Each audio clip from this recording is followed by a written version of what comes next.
અચ્છા યા proud feel થાય છે કે પ્રાચી ઉપર ખાસ હા ગુજરાતી કે મમ્મા ગયા તો હોસ્પિટલ પૂરા બિગ ફેન કોરા આ શું કહેવાય ભૂલી ગઈ પાછું hey guys welcome back to our channel પૂરા પ્રાચીસ ડેલી રૂટીન એન્ડ ગાઈઝ હવે તમે વિચારતા હશો કે પ્રાચીએ આ કેવો યુનિફોર્મ પહેર્યો નો ગાઈઝ એકચ્યુઅલીમાં અમે સ્કૂલેથી આવીને બ્લોગ સ્ટાર્ટ કર્યો કારણ કે આજે થોડું લેટ થઈ ગયું થોડું બહુ લેટ થઈ ગયું હતું એન્ડ અમે બહુ રશમાં હતા અને આજે બાય ધ વે અસેમ્બલી હતી હા હવે અસેમ્બલી daily હશે. હતી ના હવે ખાલી થર્સડે હશે હા સોરી હા થર્સડે થર્સડે એમ Yeah. આજે એ સેક્શનનો વારો હતો હવે અમારો વારો પરફોર્મ કરવાનું હોય ને ગાઈસ જે તમને ખબર હશે હા. ખ્યાલ હશે તો અને આવી ગયા છે અમે ઘરે ગાઈસ ગરમી Yeah. તો કે એનું કામ બહુ જ ગરમી છે હદથી થાકી વધારે ગયા છે ગાઈઝ બહુ બધા થાકી ગયા છે બહુ જ થાકી ગયા છે બહુ થાકી ગયા છે રાઈટ બહુ જ થાકી ગયા છે અચ્છા યા ગાઈઝ અત્યારે જમવાનું શું બનાવશું કઈ ખબર છે એની guesses? સબ્જી રોટી એન્ડ છાસ હવે એ તો બધાને ખબર છે પણ શું બન્યું છે સબ્જીમાં શું બન્યું છે પછી ટિંડોળાનું રોટી શાક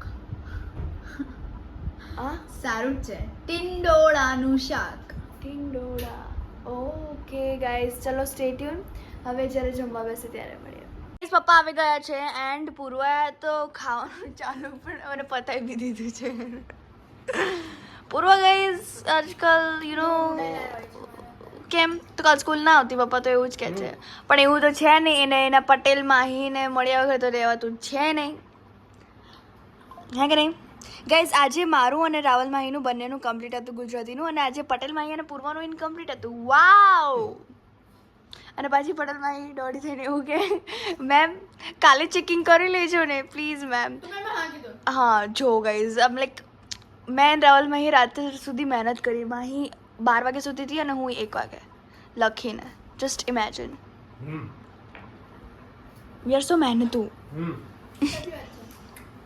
50 દિવસથી આપેલું બરોબર જ્યારે કાલે પૂર્વા રાતે 12:30 વાગે લખતી હતી ને ત્યારે મેં પૂછ્યું હું ડેટ જોતો બેટા તો ચાર. કંઈક ચોથા મહિનાની હતી 4/4 24 નો ડાઉટ છે વેકેશન હતું આ તે પણ વેકેશન ખુલ્યા પછી એક્ઝામ પછી પણ ઘણો બધો ટાઈમ હતો પણ આ બધી એવું નહીં કે પૂર્વ પાછી બધા સ્ટુડન્ટોનું આવું કામ કરે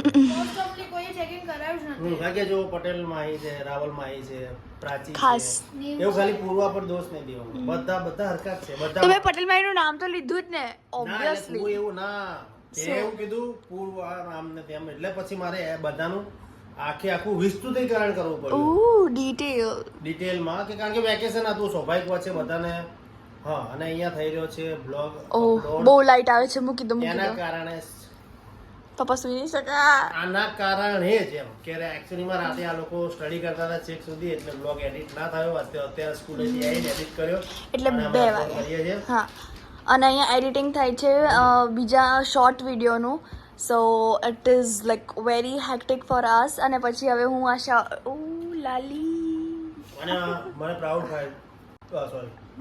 ફીલ થાય છે કે પ્રાચી ઉપર ખાસ કે પ્રાચી છે ને તક કે દે થકેગા નહીં સાલા થાકતી નહીં હારતી નથી માયુસ નહીં થતી એમ કે પપ્પા કરી દઈશ થઈ જશે અને એની પર ખરેખર ક્લેપિંગ છે એ એવોર્ડ મળે કે ના મળે ફેમિલી મેમ્બર હંમેશા શું કે કોઈ પણને સપોર્ટ આપે ને એ જ એમની માટે બહુ મોટો એવોર્ડ છે ક્યાં બસ હવે મને ચણાની ઝાડ પર ચડાવી દીધી તમે લોકોએ ના એ માટે તો મમ્મી છે જો ગાઈઝ અહીંયા ટીંડોળા બટેકાનું શાક છે બટેકા પપ્પા નથી ખાતા એટલે બટેકા Actually માં મને ટીંડોળાનું નહીં ભાવતું પણ આજે એની મમ્મીએ બહુ જ સરસ શાક બહુ ટેસ્ટી બનાવ્યું છે ગાઈઝ મારે ખાવું છે પૂર્વાએ મને એક બાઈટ ખવડાયો દયામણી પૂર્વા મારા ફ્રેન્ડ છાશ પીજો દહીં પીજો B12 આમાં ભરપૂર હોય મજા આવી જાય ચલો ગાઈઝ સ્ટે ટ્યુન હું બિઝી છું થોડી મારે આ ફટાફટ કરવું પડશે નહીં તો ટાઈમ વેસ્ટ થશે મારો જ સો ગાઈઝ ગુડ ઇવનિંગ અમે ઉઠી ગયા છે અને અત્યારે 7:30 વાગી રહ્યા છે અમે થોડા વહેલા ઉઠ્યા હતા હમણાં 7 વાગે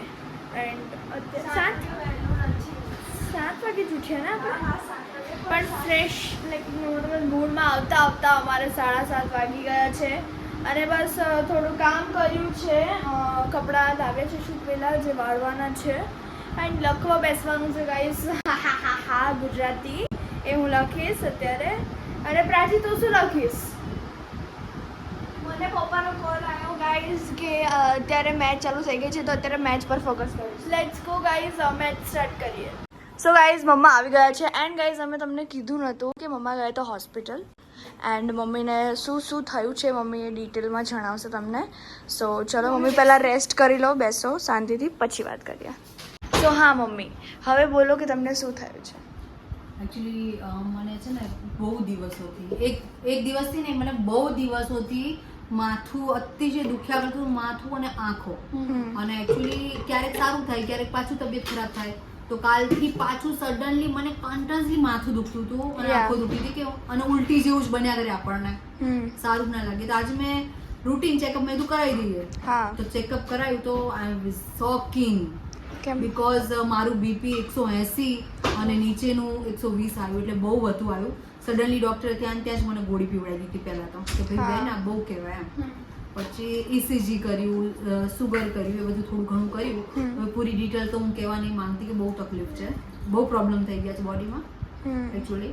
તો હવે રેગ્યુલર આપણે ચેકઅપ કરાવતું રહીશું. અને મને 8 દિવસ પછી બોલાવી બી છે અને મને બહુ ઢગલો દવાઓ આપી છે. મને દવા બિલકુલ પસંદ નથી કે હું બીપી ની ગોળી બી નથી લેતી અને એટલે જ મને વધી ગયું છે. મારી બેદરકારી છે. તો કોઈ બીને ફ્રેન્ડ્સ જો બચ્ચાઓ જોજો, તમારા મધર ફાધર ને જો બીપી હોય તો કન્ટિન્યુઅસલી દવા પીવડાવજો પ્લીઝ પ્લીઝ પ્લીઝ. ઓકે, જો આટલી બધી દવાઓ આપી છે, કેટલી બધી છે પણ આટલી બધી દવાઓ આપી છે અને મને રિપોર્ટ બી કરાવવાના કીધા છે. અને મને અમે જ્યાં જઈએ છીએ ડોક્ટર સમીર પટેલ, મને બધું જજમેન્ટ બહુ પરફેક્ટ લાગે છે. મારે બહુ પહેલા કિડનીનો પ્રોબ્લેમ થયો હતો ત્યારે બી એમને suddenly on the spot decision લઈ લીધું હતું અને મને ઇમરજન્સીમાં તરત ને તરત એમને રિપોર્ટ જ્યાં તરત જ કહ્યું કે તમે ફટાફટ અહીંથી જતા રહો, અહીં દવા કરીને કોઈ મતલબ નથી, તમે કિડની સ્પેશિયાલિસ્ટને બતાવો. હવે આગળ મારે એની બી દવા કરવાની છે, પણ પહેલા અત્યારે આ બધું ઓકે થાય, કવર થાય 10 દિવસમાં, અને પછી હું કિડની સ્પેશિયાલિસ્ટ પાસે જઈશ. પછી જ બીજી દવા ચાલુ કરી પછી શકે. બીજી દવા ચાલુ બે કરી મિક્સ થશે તો પછી એમાં બી સાઈડ ઇફેક્ટ્સ ને બધું થશે. સો ગાઈઝ મમ્મીને હવે આપણે કરવા દઈએ રેસ્ટ એન્ડ આજે વિચારીએ કે જમવાનું કોણ બનાવે છે. હે પૂરા હે ચલ મજા આવશે. સો ગાઈઝ અહીંયા પૂર્વા અને મમ્મી આને શું કહેવાય, પતરા પાત્રા પંદર વેલિયા મોણીથી સાચો બોલ્યા, મને નહીં આવડતું. મેચ ચાલુ છે ને ગાઈઝ સારા સ્કોર માર્યો છે અને specially Hardik Pandya and Suryakumar Yadav. And આજે બહુ જ લેટ થઈ ગયું છે કારણ કે હા મમ્મીને હોસ્પિટલ જવાનું હતું એટલે. But it's all right guys, તમને તો ખબર જ છે કે અમારી આદત છે એકચ્યુઅલીમાં અમે લોકો શાંતિથી જ ખાઈએ એટલે પછી રાત્રે ભૂખ ના લાગે ને યાર. ઓલું તો 8 વાગે ખાઈ લઈએ તો પછી 10 વાગે પાછા ભૂખ્યા થઈએ, અમે તો એવા જ છે. હે પૂર્વા? પૂરા બિગ ફેન. પૂર્વાએ આજે મમ્મીની ખાસી એવી હેલ્પ કરી ગાઈઝ. મને ખબર નહીં, મને આ જે બેટર છે ને એને જોઈને મોંમાં પાણી આવે છે. પણ ટેસ્ટી બહુ હોય, નોર્મલ બેટર બટ ખવાય. હા સમટાઈમ્સ આ બધું ખવાય, હું તો ખાઉં છું. સો ગાઈઝ સ્ટે ટ્યુન, પછી મળીએ. અને ગાઈઝ આજનો ડિનર મારો અને પપ્પાનો બહુ જ ફેવરેટ છે. Guys we won as usual and it's not a big deal કારણ કે મને તો ખબર હતી આપણે જીતી જવાનું છે. એન્ડ ગાઈઝ હું અત્યારે બેસિકલી કોરાવાળા કહું છું કારણ કે મને છે ને કોરાવાળા વધારે સારા લાગે, વધારે ટેસ્ટી હોય. હે પૂર્વા? કોરા આ શું કહેવાય હું ભૂલી ગઈ પાછું. હા કોરા પત્તર વેલા વધારે સારા હોય ફ્રાઈડ કરતા કહેવાય આમ તો. અને હા પણ પૂર્વ અત્યારે વઘારેલા પાતરા ખાય છે. પૂરો દેખાડ તો ઈચ્છા હોય તો. દેખાડવાની ઈચ્છા છે તને કોને કીધું નથી. Here it is. અને મને વઘારેલા બહુ જ ભાવે છે. આઈ જસ્ટ લવ. એટલું દેખાડો. સ્મેલ તો એટલી અમેઝિંગ હોય ને આની. ચાલ ખા તો બહુ અમેઝિંગ લાગે છે. ઊભા ઉભડા પગે. How's it?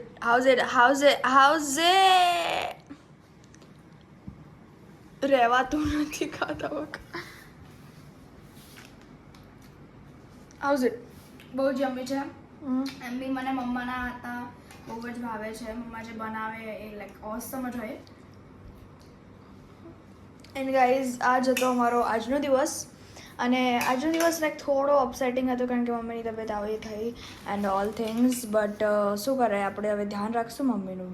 Right and guys we hope કે તમને આ બ્લોગ ગમ્યો હોય ને જો ગમ્યો હોય તો લાઈક કરજો, શેર કરજો, કમેન્ટ કરવાનું ભૂલતા નહીં કે શું તમે પણ તમારું મંથમાં એકવાર ચેકઅપ કરાવો છો કે નહીં. અને guys, કરાવવું જોઈએ guys. ના કરાવતા હોય તો હવે કરાવજો, તમે બધાને હું કહું છું. એન્ડ ગાઈઝ તમે નવા છો તો સબસ્ક્રાઇબ કરી દેજો અને બેલ આઇકન બી દબાવી દેજો. તો મળીએ એક નવા દિવસ અને નવી શરૂઆત સાથે. ત્યાં સુધી જય અંબે.